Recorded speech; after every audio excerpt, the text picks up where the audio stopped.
Singapore's first shipment of Moderna's COVID-19 vaccine has arrived and it's ahead of schedule.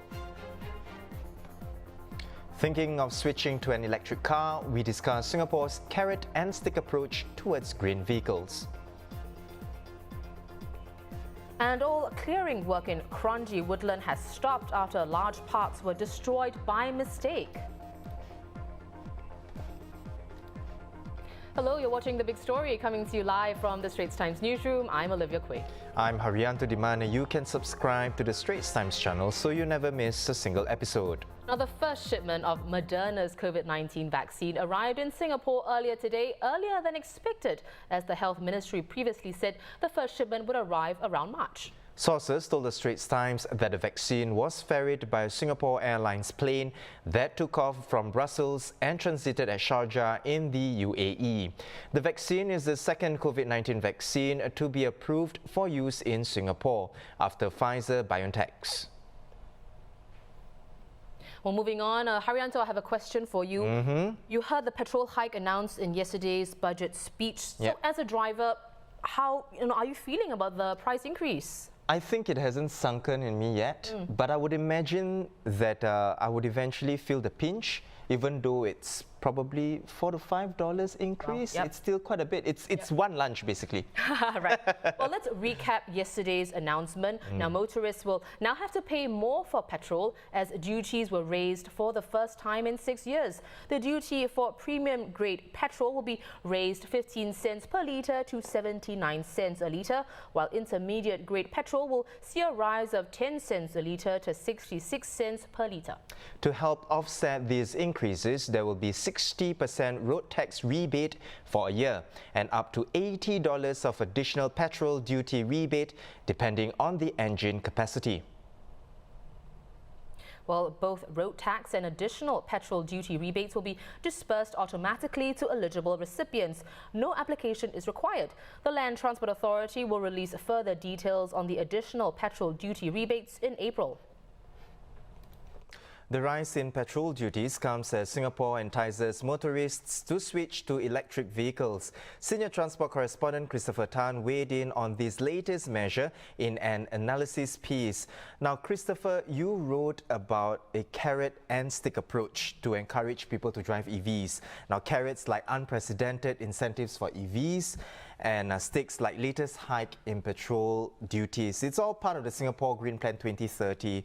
As we work towards that target, what else would spur efforts in reducing vehicular emissions? Yeah, okay. First of all, I must say that this is really exciting times for us, for an opportunity to move away from a high carbon, high emission environment to a lower carbon, low emission environment, so that all of us, generations that follow, can breathe cleaner air. Now, what else can we do towards this green plan? I think on the road, you would actually notice quite evidently that there are a lot of trucks and buses and lorries that are still emitting black smoke. After all our attempts to try and clamp down and shift away from Euro 2, Euro 3, even Euro 4 engines, which are dirtier, to Euro 5 and Euro 6 engines, we are supposed to be cleaner. Now, I think we can speed that up further, because these vehicles are the ones that actually clock the highest mileage. And being huge and big, they actually consume a lot of fuel, and when they consume a lot of fuel, they emit a lot of tailpipe emissions. So we can do a lot more on that front. It's not really the cars and the passengers' cars that are emitting the most smoke, if you like. It's these big diesel vehicles that are creating an environment which is not only bad for our lungs, it's really unsightly for a modern city like Singapore. Well, Christopher, let's bring back the conversation to the increases in the petrol duties. They will be offset by road tax rebates. But for those who use their vehicles more often than the rest of us, like taxi and private hire drivers as well as food delivery riders, could the extra cost in the end be passed on to the consumers? Well, there is always a chance of that. But let us remember that most vehicles of commerce are running on diesel. And diesel is actually, if you ask me, underpriced because it's undertaxed. Diesel has a much lower duty than petrol. And so for the longest time, for many, many decades, it's been a conscious effort to be pro-business, to help people who, do these deliveries, to help commuters have lower fares. We have priced diesel consciously lower than petrol, but maybe now it's time to revisit that topic and see whether we should actually raise diesel to be on parity with petrol so that people use them more judiciously. And that's exactly what duty is for. The duty was introduced to help people make a more conscious effort to plan their journeys better, to not idle their engines unnecessarily. And all this will be good for the environment, and not only good for the environment, but good for economic cost. The less fuel you use, the more money you save, right? So there will be businesses which will latch on to this to say, okay, my coffee is going to cost more now. But somebody's got to say, no, that's not true. Because most vehicles of commerce still run on diesel.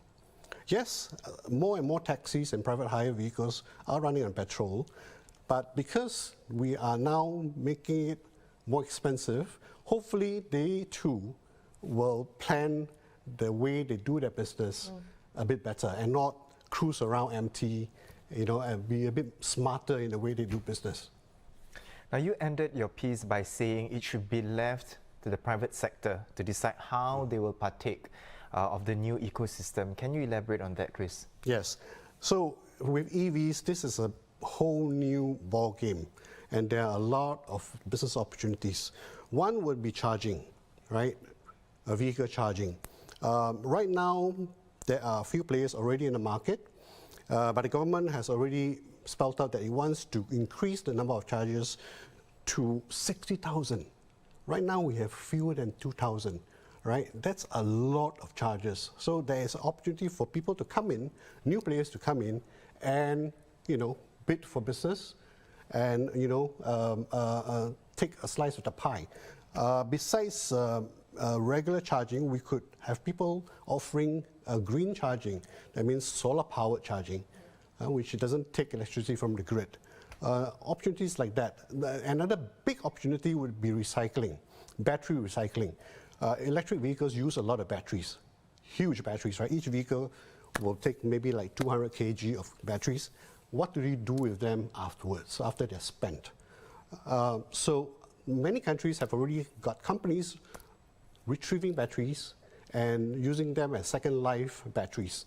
That means as backups for homes, industries, businesses.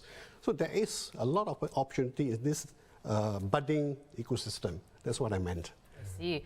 Well, as always, thank you, Chris, for coming on the show. That was Christopher Tan, Senior Transport Correspondent for the Straits Times.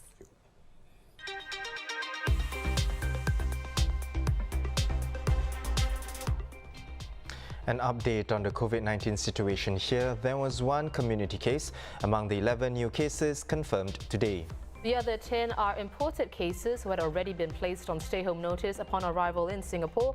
The Health Ministry said most of them arrived before on-arrival serology testing was required. Meanwhile, restaurant chain Banana Leaf Apollo has been charged over alleged COVID-19 breaches. It faces 5 charges under the COVID-19 Temporary Measures Act for alleged offences, including having a self-service buffet and failing to enforce safe distancing between seated customers. The company is expected to plead guilty on April 1st. A 35-year-old man has been arrested for his alleged involvement in the murder of a woman in Jurong. The 34-year-old woman was found at the void deck of Block 308 at Jurong East Street 32. She was lying motionless and had multiple stab wounds. She was pronounced dead at Ng Teng Fong General Hospital at about 1:30 a.m. this morning. According to preliminary investigations, the two people knew each other. Police said the man will be charged for murder tomorrow. Meanwhile, investigations are ongoing.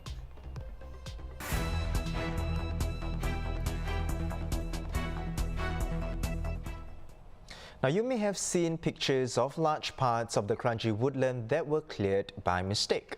Well, take another look. The picture on the left is from May 2019 and the picture is on the right is from this month. The National Parks Board is investigating. Beginning at the end of last December, green patches were cleared on the site slated for the Agri-Food Innovation Park. But large sections were mistakenly cleared while the authorities were in the midst of biodiversity impact assessments. Upon discovering the mistake on January 13th, JTC instructed the contractor, Hua Tiong, to stop all clearing works immediately. Comments on the Straits Times Facebook page show disappointment. Most condemned the mistake, which has removed a significant part of the woodland's lush green corridor.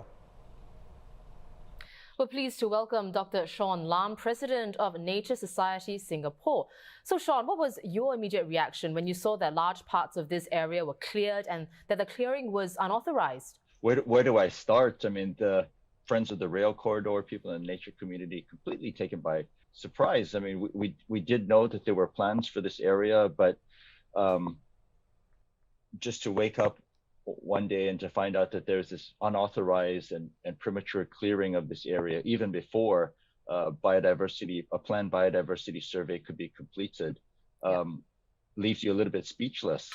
And it was particularly unfortunate, you know, because just 2 weeks earlier, we had this very stirring debate in Parliament about the value, the importance of the environment and the value of forests. And so again, the timing couldn't have been worse, maybe. Can you underscore the severity of the damage that this caused, Sean? Is it more than just losing biodiversity? I guess there's two issues. One would be, what's the immediate kind of impact on wildlife through this premature clearing? One of the reasons that the survey was planned was that even though there were some general plans for that area, the results of these intensive surveys would then help guide the more detailed planning, configuration of the site and other mitigation measures. Whether or not we'll still have the ability to work out what was there and where, and to be able to have plans and the full knowledge of what the potential for that site was, it's been compromised a bit, which is not to say that it cannot be restored in some way, but now we kind of go into this planning. It's almost kind of like being semi-blindfolded now that all the information is not available to us. The other maybe more lasting impact is one of trust, trust between stakeholders, trust between stakeholders, and we await the outcome of the investigation, and we keep an open mind, but these little setbacks, they are a little bit damaging to the to having constructive conversations over the long term. Well, Sean, the parts of the Kranji woodland that were mistakenly cleared, can those parts be restored in time, you think? I think they can. And of course, I mean, if you think about that woodland, it's a fairly young, just from the photos, the beautiful, magnificent photos I've seen of the place. If you look at the tree species and everything in there, it's a fairly young woodland that regenerated spontaneously on abandoned land. And so that's what will happen if you leave them fallow for long enough, they will turn into secondary forests. So it can be restored, but I guess the sad part about it is here was what looks like maybe 30 to 50 years of regrowth, kind of reset back to zero for part of it. And so I'm sort of dragging this on, Olivia, but yes, it can be restored, but we've lost the potential to more quickly restore it back to a more diverse state. Well, thanks for speaking with us, Sean. And that was the President of Nature Society Singapore, Dr. Sean Lam.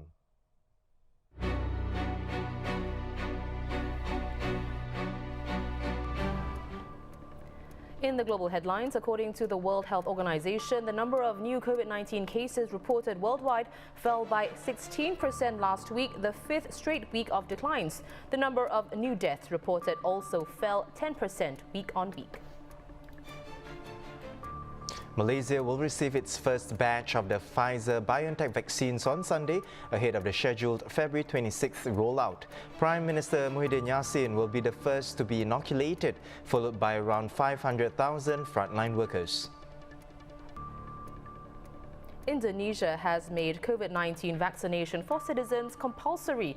Eligible people who refuse a jab can be penalized with fines, delays or suspension of social aids, or delays or suspension of access to public services. The country is also set to allow the private sector to help inoculate the population to reach herd immunity faster. And Japan launched its inoculation drive today, administering the Pfizer vaccine to Tokyo hospital workers first, followed by other medical personnel than those 65 years old and above. Prime Minister Yoshihide Suga said that vaccine deployment will be critical to holding a successful Olympics due to start in late July. In newly released footage by the BBC's investigative program, the daughter of Dubai's ruler said she's being held captive and fears for her life. Sheikha Latifah has not been seen in public since she attempted to escape from Dubai in March 2018. The footage showed her crouched in a corner of what she says is a bathroom. Here's Zachary Goldman. I'm a hostage, and this villa has been converted into a jail. All the windows are barred shut. I can't open any window. Newly released footage purports to show a daughter of the ruler of Dubai held against her will in what she describes as a villa converted into a jail. I've been by myself, solitary confinement, no access to medical help, no trial, no charge, nothing. Britain's BBC published the video on its Panorama news program Tuesday. Reuters has been unable to independently verify when or where the video was recorded. Sheikha Latifah bint Mohammed Al Maktoum made headlines in 2018 when she claimed she'd been abducted by her father. A human rights group at the time released a video she made describing an attempt to escape Dubai by boat. Well, basically, she asked me in summer 2017 if I would help her escape from Dubai. Last year, one of her friends described the harrowing abduction to Reuters. The last time I saw her, yes, she was kicking and screaming and she was dragged off the boat. Sheikha Latifah's mother, Princess Haya, is the former wife of Dubai's ruler, Sheikh Mohammed bin Rashid. In a legal battle last year, a London High Court judge accepted her allegation that the ruler ordered Latifah's abduction. His lawyers rejected the allegations. I'm a hostage. The Free Latifah campaign, which has lobbied for her release, said it managed to smuggle a phone to her. The Dubai government referred questions about the video to the ruler's law firm, which did not respond to a request for comment. To infinity and beyond, Europe will recruit new astronauts for the first time in 11 years. The European Space Agency is looking to add up to 26 permanent and reserve astronauts and is strongly encouraging women to apply. It's also looking into how it might add people with disabilities to its roster. But it won't be easy to land one of the coveted positions. Accepted applicants will undergo a rigorous 6-stage selection process that will take until October 2022. Well, those are our top stories for today. For more news and videos, visit straitstimes.com and subscribe to our YouTube channel by hitting the red button below. Once again, I'm Harrian Tudiman with Olivia Quay. Join us tomorrow for more stories on The Big Story.